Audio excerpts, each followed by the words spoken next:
राधे राधे दोस्तों, जय श्री कृष्णा। कैसे हैं आप सब। तो आज मैं बताने वाली हूँ महालक्ष्मी व्रत के बारे में, जो भाद्रपद माह में रखा जाता है।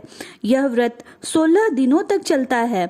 तो आइए जानते हैं इस व्रत की पूजा की विधि के बारे में। कलयुग में जिन देवी देवताओं की सबसे ज्यादा पूजा होती है, उनमें माता लक्ष्मी जी की पूजा भी एक है। लक्ष्मी माता की नित्य पूजा करने से मनुष्य के जीवन में कभी दरिद्रता नहीं आती है। लक्ष्मी माता जी को धन और वैभव की देवी माना जाता है। समुद्र मंथन के द्वारा लक्ष्मी जी प्रकट हुई थी। समुद्र मंथन के दौरान देवताओं को 14 रत्नों की प्राप्ति हुई, जिसमें से एक माता लक्ष्मी जी की थी। लक्ष्मी जी के एक हाथ में धन से भरा कलश और दूसरा हाथ अभय मुद्रा में था। देवी लक्ष्मी को प्रसन्न करने के लिए लक्ष्मी चालीसा का पाठ करना विशेष महत्वपूर्ण माना जाता है। इससे माता लक्ष्मी जल्द ही प्रसन्न हो जाती है। लक्ष्मी चालीसा पढ़ने से मनुष्य की दरिद्रता हमेशा के लिए खत्म हो जाती है। रोज नियम से इस चालीसा का पाठ करने से शुक्र ग्रह के दोष भी खत्म हो जाते हैं और शुक्र ग्रह से होने वाली पीड़ा दूर हो जाती है, जिससे धन का लाभ और सुख समृद्धि प्राप्त होती है। सबसे पहले एक चौकी पर माँ लक्ष्मी और भगवान गणेश की मूर्ति की स्थापना करें। ध्यान रखें कि मूर्ति का मुख पूर्व या पश्चिम की दिशा में रखा हुआ हो। इसके बाद थोड़ा सा चावल डालकर लक्ष्मी जी के पास कलश की स्थापना करें। कलश के ऊपर एक नारियल में कपड़ा बांधकर रखें। इसके बाद गणेश जी की और चावल की 16 ढेरियां बनाएं। यह 16 मातृका की प्रतीक है। नवग्रह और शोधक मातृका के बीच स्वास्तिक का चिन्ह बनाएं। इसके बाद विधि विधान के साथ पूजन आरंभ करें।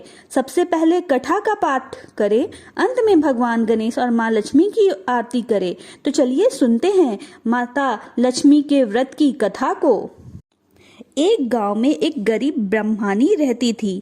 वह दिन प्रतिदिन भगवान विष्णु की आराधना करती थी। भगवान विष्णु उसकी भक्ति से बहुत प्रसन्न हुए और उन्होंने अपनी प्रिय भक्त को दर्शन दिया।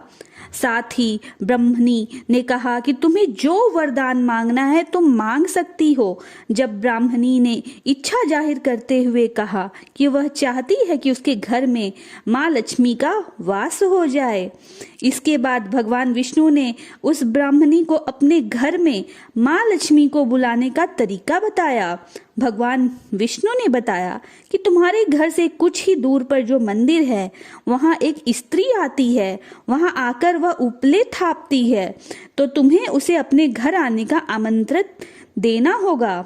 वही माँ लक्ष्मी है। ब्राह्मणी ने भगवान विष्णु के कहे अनुसार ही किया।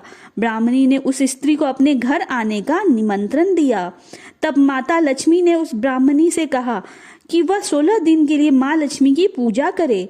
माँ लक्ष्मी के कहे अनुसार ब्राह्मणी ने 16 दिन तक माता लक्ष्मी की उपासना की। माता लक्ष्मी ने फिर उस ब्राह्मणी को आशीर्वाद दिया और उसके घर में निवास किया। तभी से जो व्यक्ति भाद्रपद महीने में महालक्ष्मी की इन 16 दिनों तक उपासना करता है, माँ लक्ष्मी उससे प्रसन्न होकर उसे सुख समृद्धि का आशीर्वाद देती है। दोस्तों, अगर आपको मेरी वीडियो अच्छी लगी तो मेरे चैनल को लाइक, सब्सक्राइब और शेयर करना मत भूलिएगा।